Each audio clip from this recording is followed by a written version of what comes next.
Bir kun kelib ummat düşmanın bular, bugun jang qilmasa ertaga qilar. Biz jihad qilamiz, shahid bo'lamiz, qurbonlik mevasin shu avlod ko'rar. Ustozimiz Shahid Muhammad Tohir Faruqning iymonlashuv darsiga marhamat. Bugun jang qilmasa ertaga qilar. Biz jihad qilamiz, shahid bo'lamiz, qurbonlik mevasin shu avlod ko'rar. Bismillahirrahmanirrahim.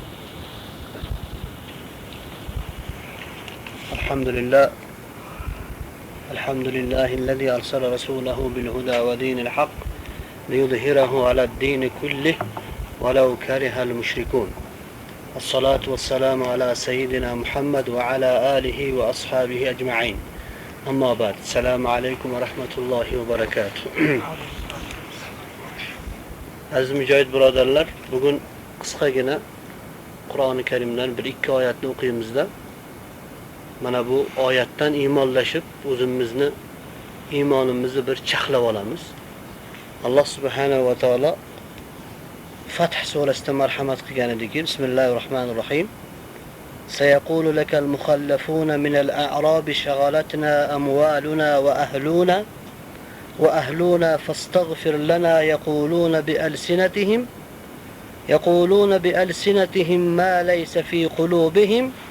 قل فمن يملك لكم من الله شيئا إن أراد بكم ضرا أو أراد بكم نفعا بل كان الله بما تعملون خبيرا بل ظننتم أن لن ينقلب الرسول والمؤمنون إلى أهلهم أبدا وزين ذلك في قلوبكم وظننتم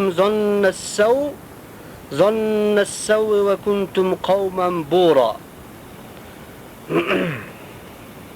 Allah subhanahu va taolo mana bu Fath surasida 11-12 oyatlarda marhamat qiladiki, mana bu oyatlarning sababi nuzuli Rasululloh sallallohu alayhi vasallam hijratni 6-yilida Makka tarafga, ya'ni Xandaq g'azvasidan keyin nima qildilar? Umra niyatida harakat qildilar. 1400 kishi bilan harakat qilgandilar.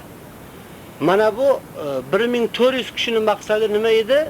Mana bu Makkada umra qilib qaytishlik edi.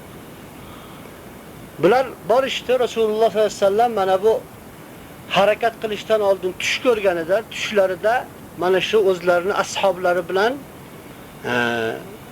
haramga kirganliklarini va haramga kirgan vaqtlarida sochlarini oldirib, sochlarini qisqartirib kirganligini aniq Rasululloh sollallohu alayhi vasallam tushlarida ko'rgandilar.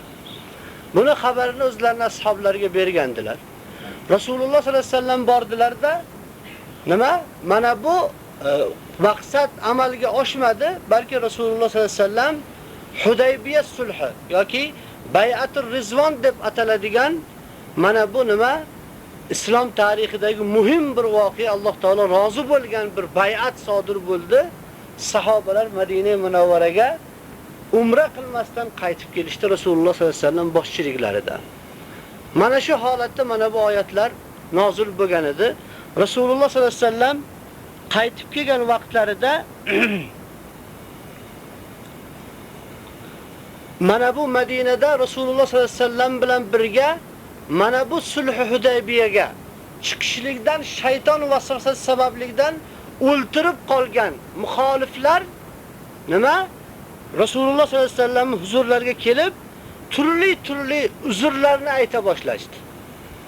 Turli uzrlarni ayta boshlashdi, arablardan iborat. Ya'ni arabiylarki, badaviylar, atrofdagi kishilar Rasululloh sollallohu alayhi vasallam huzurlariga kelib turli uzrlarni aytib aytishdiki, bizni mol mulkimiz, ahillarimiz bizni mashg'ul qilib qo'ydi. Mana shu muborakli safarga chiqishlikdan biz mahrum qoldik. Endi bizga Allohdan istig'for so'rab bering. mana bu qilgan gunohimizni Alloh taoladan kechirishligini so'rab bering degan vaqtlarida Alloh subhanahu va taolo ularning asli basharalarini nima qildi? Rasululloh sollallohu alayhi vasallamga va sahobalarga ochib berdiki, ular tillarida, qalblarida bo'lmagan narsani aytayotganliklarini, ya'ni bular tillarning uchida, ya'ni bizni bola chaqamiz, mol mulkimiz mashg'ul qilib qo'ydi deb yolg'on uzr aytayotganliklarini Alloh taolo marhamat qilib aytadiki, ular qalblarida aslo bo'lmagan narsani tillarida nima qilishyapti, bayon qilishyapti. Ayting ey Muhammad alayhisalom, Alloh taolo tarafidan sizlarga biror bir zarar yoki foydani biror bir kimsa bormi? Mana bu foyda yoki zarardan sizlarni nima qiladigan, behojat qila oladigan biror kishi bormi?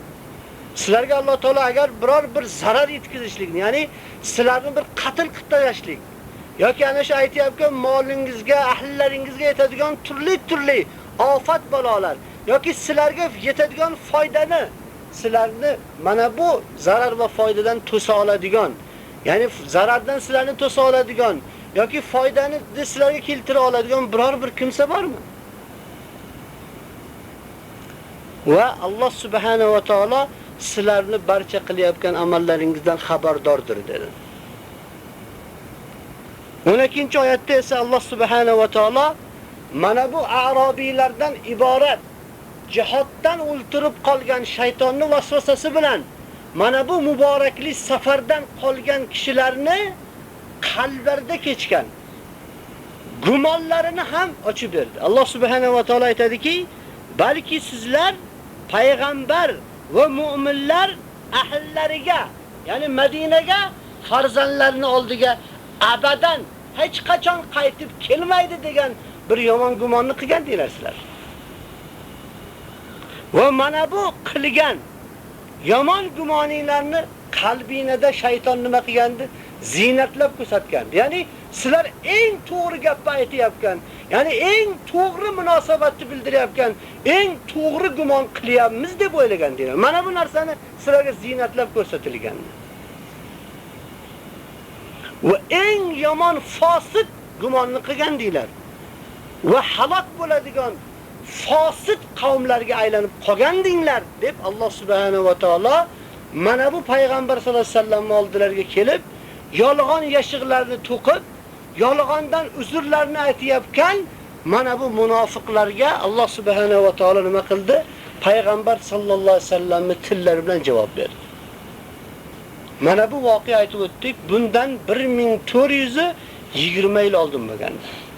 Va lekin qiyomat kunigacha mana shu sunnatulloh, mana shu ilohiy sunnat davom etaveradi. G'azvaga, jihodga chiqib ketgan kishilarga qalblarida marazi bor, nifoq marazi bor, kasali bor odamlar aytadiki, endi bular halok bo'lib ketadi deydi. Endi bular yo'q bo'lib ketadi deydi. Endi bular qaytmaydi bola chaqasining huzuriga deydi. Bu avval gumon bo'ladi-da va bu tillarga chiqadi bu. Bu tilga chiqib odamlarning ichida bu tablig'otlar bo'ladi. Buni Qur'ondan biz tilovat qilyapmiz. Ko'p ahli ilm birodarlarimiz buni tafsirlarini ko'rgan, lekin hayot tafsirini ham ko'rib turibmiz biz. Hayotdan shunaqa bo'ldi. Bo'lib turibdi shu haqiqat. Hali Shoykotni g'azvasi boshlanishligi bilan bo'lgan gaplar, g'azva hali tugamasdan turgan holatdagi gaplarni biz hammasidan xabarimiz bor. Bo'ldi, bular endi hammasi qirilib ketadi. Bular hammasi yo'q bo'lib ketadi endi bular. Bular birortasi qaytmaydi. Undan keyingi g'azvalar, G'ona g'azvasi, Shikay g'azvasi yoki Mas'ud g'azvasida shunday insonlar o'zlarini, bular arabiylar deyilyapti, lekin bular iymonni da'vo qilgan, hatto mujohidlikni da'vo qilgan kishilar shu so'zni ochiq aytdiki, bular endi qirilib ketadi. Bular yo'q bo'lib ketadi endi dedi. Va lekin bu bilan ular qavman bura bo'ldi. Ya'ni qavman bura eng fosiq, Allohning halokatiga loyiq bo'lgan insonlarga aylandi. Shuning uchun ham mana bu ikkita oyatga to'xtalib o'tdik ki bir tariximizni yodimizga olaylik deb. Payg'ambar va mu'minlar ahliga, farzandlariga, Madinaga hargiz endi qaytmaydi bular. Mana shu safarda hammasi halok bo'lib yo'qib ketadi deb bular bu so'zni qalblaridan ham o'tkazishgandi, gumon ham qilishgandi, tabliğat ham qilishgandi. Vaholanki mana shu g'azva, mana shu Hudaybiya sulhidagi eng muhim narsa mana shu surada, Fath surasida Alloh taolo Bay'at Rizvonda ishtirok qilgan 1400 kishiga Alloh taolo o'zining roziligini e'lon qildi. Bu Madinaning atrofida qolgan munofiqlar bu so'zni aytdi, lekin Alloh taolo bu payg'ambarning da'vatiga ijobat qilgan bu mu'minlardan ham rozi bo'ldi Alloh taolo, ham mana bularga Alloh subhanahu va taolo o'zining kalomida nima qildi? O'zi gunohlarini kechirganliklarini ko'p va'dalarini berdi. Ya'ni ko'p g'azvalarning tarixiga qaraladigan bo'lsa, Badr g'azvasi yoki bu Hudaybiya sulhi yo Xandaq g'azvalarida ko'riladigan bo'lsa, mana bu g'azvalarning natijasi o'laroq Alloh subhanahu va taolo islom ummatiga, xosatan Rasululloh sollallohu alayhi vasallam bilan o'sha zamonda bo'lgan kishilarga juda ko'p nima? Uxraviy va dunyoviy nimalarni berdi Alloh taolo, izzatlarni berdi. Badrda ham munofiqlar shu gap aytganda endi bular yo'qib ketadi.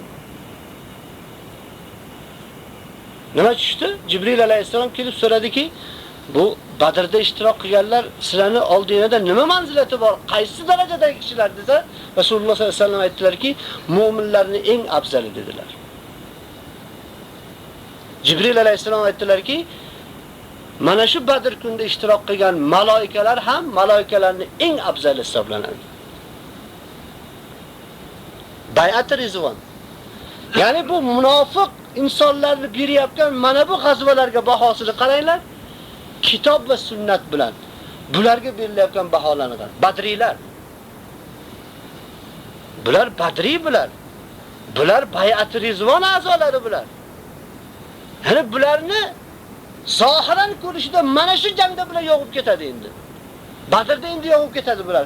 Xandaqda yo'qib ketadi bular. Mana endi bu sahroda bular hammasi qirilib ketadi. Qaytmaydi bular endi uyiga degan yomon gumonlar. Ya'ni eng fosid, asossiz, iymonsizlar gumoni bildirilgan kishilarga Alloh taolo nima maqomlarni berdi? Nima maqomlarni berdi? Ularga dunyo fathlarini Alloh taolo va'da qildi. Shunday bir Alloh taolo buyuk ne'matlar bilan bularni siyladi. Shu zamonda ham bo'lyapti.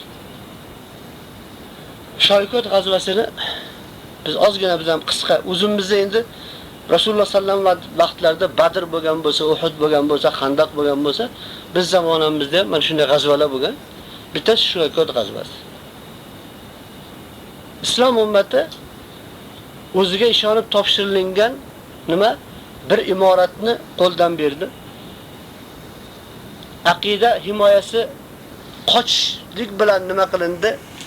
Hasboshlandi.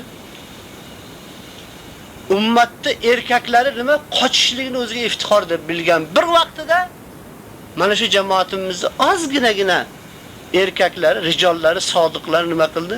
Mana bu g'azvaga turib berdi. Bu kunlarni biz hargiz unutmaymiz. Chunki safimizdagi eng afzallarimiz o'sha yerda shahid bo'ldi. Undan keyin chiqib aksari bular, ya'ni bular bevafolik qilmadi. Ahdini buzmadi. Alhamdulillah shu yo'lda jihodini davom ettiryapti. Shu yo'lda qancha shahid ham bo'ldi. Bularni hargiz biz unutmaymiz. Chunki bizni aqidamizni xosatan Shoykot g'azvasida va undan keyingi g'azvalarda tarbiyalanishlikda ana shu birodarlarning nima? Shijoati, g'ayrati va mana shu yo'lda bergan qurbonliklar sabab bo'lgan. Biz ham mumkin agar o'sha g'azvada o'sha birodarlar turib bermaganda biz ham qochish iroda qilarmidik. Biz ham bugun qaylargadir o'zimizni bekitib olib pinhon bo'lib olarmidik. Lekin alhamdulillah ana shu islom ummatining haqiqiy rijollari Alloh taolo shahidlarimizni qabul qilsin, qozilarimiz sobit qadam qilsin. Mana bu iymonni isbotini ko'rsatishdi. Har bir narsaning haqiqati bor, birodarlar. Iymonning ham haqiqati bor, uni isboti bor. Isboti mana shunaqangi kufr yopirilib kelgan vaqtida mana bu kufrga qarshi nima qilishlik, orqani o'girishlik emas, balki sinani qalqon qilishlik. Buni islom ummatining ichidan azimatni tanlagan kishilar qila oladi.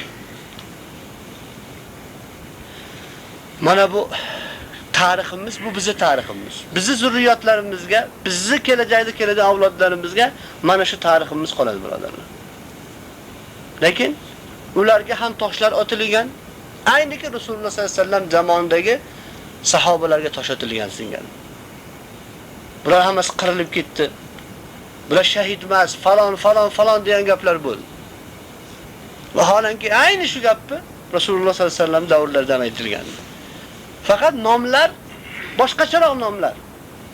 Munofiq ana shu Rasululloh sollallohu alayhi vasallam zamonidagi munofiq. Mana biz masalan mana ikkita oyat tilovat qilgan bo'lsak, hayotda bo'ldi bu narsa. Shu shikayda bizdan ajrab qolgan kishilarni bitta ochiq so'zi nima edi? Bular endi hammasi qirilib ketadi.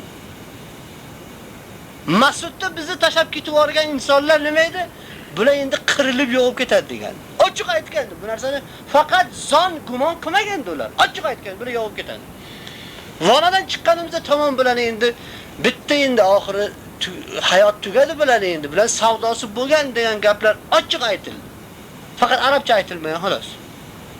Yo o'zbekcha aytilgan, yo forscha aytilgan, yo pashto aytilgan, yo urdu aytilgan, qaysi tillarda aytilgan bo'lsa. Shuning uchun Qur'onning ruhi qiyomat kunigacha tirik, birodarlar. Allohdan shuni duo qilaylikki, shu Qur'onda Alloh taolo rozi bo'lganlarning ruhi bizda bo'lsin. Bizi tilimizga o'shaning so'zi kelsin. Munofiqlar takka bo'lib qolmaylikki, shahid bo'lgan bo'lsa, agar ular biz bilan bo'lganda o'lib ketmasa deb turib kofir bo'lib qolmaylik. Hayotni beradigan va hayotni oladigan zot bitta zot, Alloh subhanahu va taolo. Shuning uchun ham biz mana bu tanlagan yo'limizda, birodarlar, asosan ana shu o'zimizdan oldingi o'tgan kishilardan ibrat olishimiz kerak, ularga ergashishimiz kerak. Ularni haqiqiy iymon aqidasidan dars olishimiz kerak. Haqiqiy iymonni inson silab ko'radigan bo'lsa, bunga ko'p tarozilar bor. Alloh taolo qo'yib qo'ygan tarozilar bor, o'lchovlar bor. Shulardan ba'zi biri kofirlar yopirilib kelyapti ekan desa, mo'min kishining iymoni, haqiqiy qalbidagi iymoni, turib toshgan iymoni bo'ladigan bo'lsa, unda nima iymoni mustahkam bo'lib boraveradi. Xursand bo'lib ketaveradi u. Unda bir oromlik, sakina paydo bo'ladi. Baraksi bo'ladigan bo'lsa, kofir hali kelgan emas, kofir kelarmish desa, u nima sekin tugunni yigishtirib qochishni boshlaydi. Yana boshqa biri bir mo'minga yaxshilik yetsa, xursand bo'lgan bo'lsa kishi, demak bu iymonining nimasi u? Alomati bu. Baraks, agar unga bir musibat yetgan bo'lsa, u ozorlangan bo'lsa, unga xursand bo'layotgan bo'lsa, nifoqqa boshlanganligi. Bir sariya chiqib ketgan bo'lsa, endi bilamiz o'lib ketadi bular. Deyishlik bilan odam munofiq bo'ladi. Vaholanki Alloh subhanahu va taolo hadisi qudsiyda u Allohning yo'lida chiqqanlarni o'z zamonatiga qo'yib qo'ygan. Ajrlarini oxiratda berishlik. Agar hayot qolishsa, ajr hayotdagi o'sha g'animatlari bilan uylariga salomat qaytarishini Alloh taolo hadis qudsiyda va'da qilib qo'ygan. Uni albatta Alloh taolo va'dasiga xilof qilmaydi. Vaholanki u mujohidni ikki holat kutib turibdi. Yo shahodat, yo g'oziylik. Ikkala holatda u yutuq, ikkala holatda u muvaffaqiyatga erishgan kishi u. Mana bunday g'azvalar biz oldimizda ko'p, birodarlar. Lekin o'zimiz, ahli ayollarimiz, farzandlarimizni Rasululloh sollallohu alayhi vasallam va u kishiga haqiqiy so'zi bilan, amali bilan iymon keltirgan sahobalar va sahobiylar singari tarbiyalaylik. Hayna hammasi o'lib ketadi bular. Hammasi yo'qib ketadi. Bu gapni inson gapirishlik bilan iymondan ajrab qoladi. Shuning uchun ham yana men to'xtalib o'taman, Shoykot g'azvasida ana shu bizni 150 ga yaqin rijollar, ya'ni haqiqiy islom ummatining rijollarini yarmiga yaqini shahid bo'lgan. Bu shahidlarimizni biz unutmaymiz. U shahidlarimizdan bu jamoat bizga omonat qolgan. Chunki aytib o'tdim-ku, inshaalloh agarchi bizni kameralarimiz ololmagan, lekin kiroman kotib olib qo'ygan. Qiyomat kunida u zoya bo'lmaydi. U yerda qilingan fidoiliklar, u yerda qilingan qarib 1 hafta davom etgan haqiqiy g'azva, ya'ni alhamdulillah tirik guvohlar turibdi alhamdulillah. Ya'ni bu islom ummatiga ilk umidlarni bergan g'azva edi bu. Islom ummati umuman oyoq qo'li nima harakatdan to'xtab qolgandi. Qochishni boshlagandi islom ummati. Lekin alhamdulillah o'sha yerda turgan islom ummatini asl yigitlari Alloh taolo qabul qilsin. Mana bu Amerikani nima tishini sindirishdi, burnini yerga chiqarishdi. Burnini yerga chiqarishdi. Ko'p shahidlar berildi. Mana bu harakatda asoschilari bo'lgan kishilar shahid bo'ldi yerda. Rahbariyat a'zolari, shura a'zolari, ahli ilmlari, qariyalarimiz, yosh keksalarimiz shahid bo'ldi. Yosh farzandlar, ukaxonlarimiz shahid bo'ldi. Ya'ni bularni hammasini sanab o'tishlikka vaqtimiz yo'q. Lekin hammasiga bitta baho bera olamizki, ular bizning afzalimiz. Shunchani ayta olamiz. Palonchi desak, qolganiga nima? Insofsizlik bo'lib qoladi. Shuning uchun hammasiga jumlatan aytamizki, ular bizning afzalimiz edi. Allohning inshaalloh ular do'stlari edi. Alloh qabul qilsin, bizni o'sha shahidlarimizni eng afzallari edi. Ana ulardan keyin chiqib, mana imtihonlar bo'ldi. Bir qancha insonlar to'kilib qoldi, birodarlar. Ya'ni har bir g'azvadan oldin keyin imtihon bo'lyapmiz. Imtihon bo'lyapmiz. G'azvadan oldin ham endi qirilib ketamiz, yo'qib ketamiz. G'azvadan chiqib turib, ikkinchi g'azvaga tayyorlanayotganda imtihon bo'lyapmiz. Bu Alloh taoloning ilohiy sunnati ekan, birodarlar. Shuning uchun Alloh taolodan so'raylikki, o'sha minal mu'minina rijalun sadaqu ma ahadullohi alayhi faminhum man qada nahbahu va minhum man yantazir va ma baddalu tabdila. Alloh taolo mana bu oyatda Ahzob surasida aytgandiki, mu'minlarning ichida shunday rijollar bor, ular o'zlarini Robbilariga bergan ahdlariga vafo qilishdi. Alloh taolo o'zi guvohlik beryapti. Bu ana shu Anas ibn Nazrga o'xshagan, Talhat ibn Ubaydullohlarga o'xshagan radhiyallohu anhum sahobalar haqida nozil bo'lgan. Anas ibn Nazr Uhud kunida shahid bo'lgandi. Talhat ibn Ubaydulloh Uhud kunida o'z qo'llarini Rasululloh sallallohu alayhi vasallam himoyasi uchun tutib berib uzilib qolgandi. Mana shu insonlar haqida nozil bo'lgan. Alloh taolo aytayaptiki, bular o'zlarini bergan ahdlariga vafo qilishdi. Alloh taolaga nima deb ahd berishganda, biz seni diningni himoya qilib, seni diningni oliy qilib, shu yo'lda shahid bo'lamiz degan ahdlariga vafo qilishdi. Orqaga qochmaymiz deyishgan. Anas ibn Nazr jang maydoniga o'zlari yolg'iz Rasululloh sallam vafot etibdi, yo Rasululloh sallam qatl bo'libdi degan so'zni eshitganlarda o'zlari yakka kirgandilar. Va o'zlarining ahdlariga vafo qilgandilar. 80 dan ortiq nayzalar, kamon o'qlari tekkandi bu kishiga. Jasadlarini taniy olmay qolingandi. Mana bular haqida nozil bo'lgandi. Alloh taolo aytayapti-ki, ulardan bir qismlarini, bir bo'laklari o'zlarining ahdlariga vafo qilib jannatga erishib olishdi, o'z urushlarini olishdi. Boshqalari esa shahodatni kutib turishibdi. Va munofiqlarga o'xshab ahdlarini ular nima o'zgartirishmadi. Demak, mana bu jangni tabiati shu ekan. 3 ga ajratib tashlar ekan, birodarlar. Shahidlar, g'oziylar, munofiqlar. Uhud kuni ham Rasululloh sollallohu alayhi vasallam boshchilarida 1000 kishi askar lashkar chiqdi. 300 tasi munofiq bo'ldi. Orqaga qaytib ketdi. 700 tasi maydonda qoldi. Shulardan 70 ta shahid bo'ldi va Rasululloh sollallohu alayhi vasallam boshchilarida juda ko'p sahobalar nima qilishdi? Jarohatlanishdi. G'oziy bo'lishdi. Mana shu yo'l, birodarlar. Bu ilohiy sunnat bu. Bu Rasululloh sallam amirlik boshchilardagi qo'shin bo'lsin, u kishining tarbiyalari bo'lsin. O'sha zamonda shu narsa bo'lgan. Qiyomat kunigacha shu holat davom etaveradi, birodarlar. Faqat Allohdan so'raylikki, biz mana bu ikkitasidan bo'laylik. Uchinchisidan bo'lib qolmaylik, birodarlar. Halok bo'lib ketamiz. Munofiq bo'lib qolamiz.